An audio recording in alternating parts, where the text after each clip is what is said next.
My name's Burnett, and I'm one of the designers of this house. Shizuka Yasui, my wife, is the other half of the design team. And Dan Saunders and his team built this house. So we'll just talk a little bit about the design, and then you can explore the house and have a look around. So it's really like two houses in one, because there's a self-contained dwelling on the lower level. It could be intergenerational with the kids living down there and mum and dad living upstairs. There is a soundproof door there, so it could be just closed or locked and just totally separate use. And there's a car park down there just for that unit. So quite common overseas, not so common in New Zealand. And we actually had to get a resource consent to be able to do that, which is crazy because it's a nice way to live. And so we really need to change the rules. It seems like most of my working career, I've been trying to sort of find ways of getting around silly rules from the building code or the city plan. And then it's just, the way it is. So this is a super home. It's a best level super home. There's base, better, best, 3 levels. So this is as good as it gets. And it's really all about thermal performance, inviting the sun in. So in this case, north is this way. So east, we have the morning sun coming into the kitchen. And then we've got a really nice view here. So we wanted to have capture the views. And we were really fortunate because there was an existing house here that was munted after the earthquakes and just still sitting here. So before it was demolished, we could see how that sat on the site and where the good views were. And then just talking to the clients about the brief and what they wanted to do.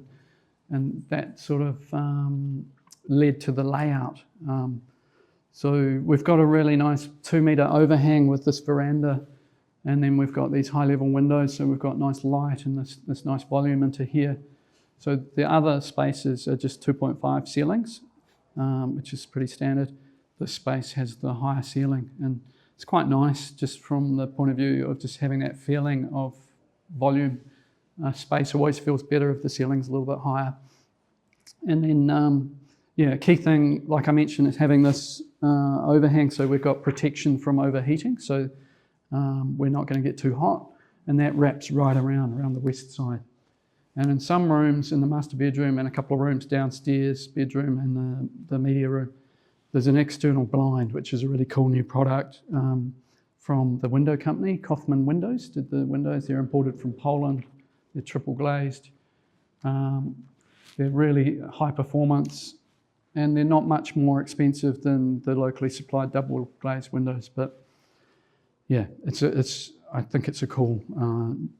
Probably not a new product overseas, but Europeans have had shutters on the outside and external blinds for a long time, but it's new to New Zealand and quite useful for not just for solar protection, but also for security and for privacy as well.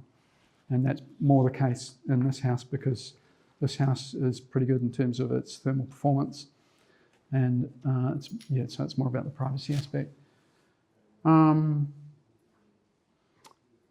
So there's 3 bedrooms upstairs, 2 downstairs if you include the media room.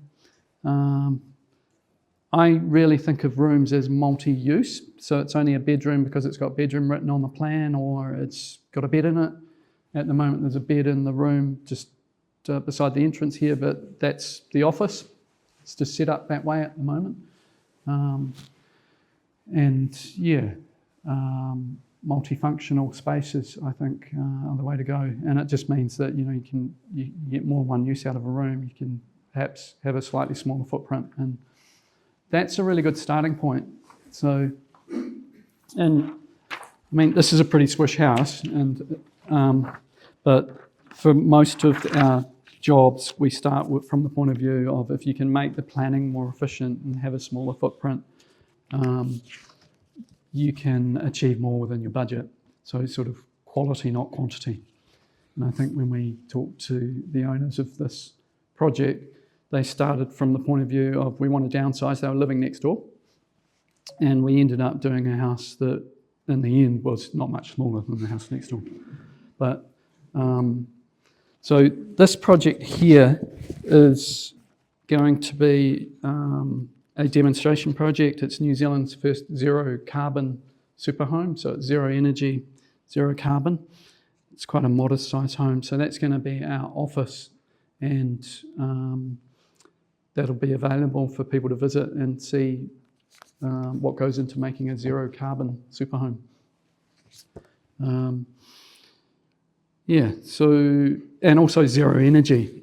So on the back of this brochure, if you haven't got one of these, there's a pile of them over there, but so that house there, it's quite a modest size house, 135 square metres, but that has a zero power bill.